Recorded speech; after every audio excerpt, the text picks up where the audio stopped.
If you've spent any time driving across Virginia, you've likely crossed Afton Mountain. Today, we're taking you through it.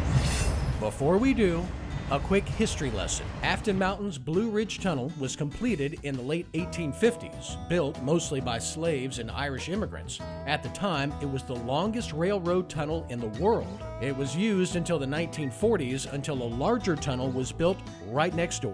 Other than a failed plan in the 1950s to store natural gas in it, all was quiet in the tunnel for decades.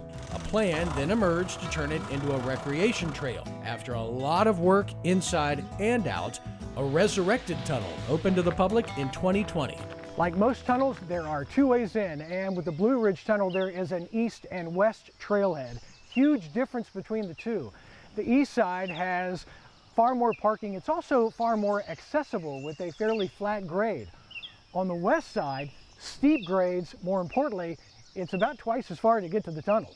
This is the view on that steeper western entrance. It's nothing overly difficult, but as I mentioned, it's twice as long. 1 mile, one way. The eastern trailhead is without question the busiest. After a half-mile walk on a flat gravel trail, you arrive at the entrance.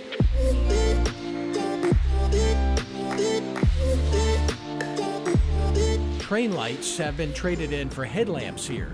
Even though you can see a pinhole of light from the other entrance, you'll find yourself in near darkness after a short walk in.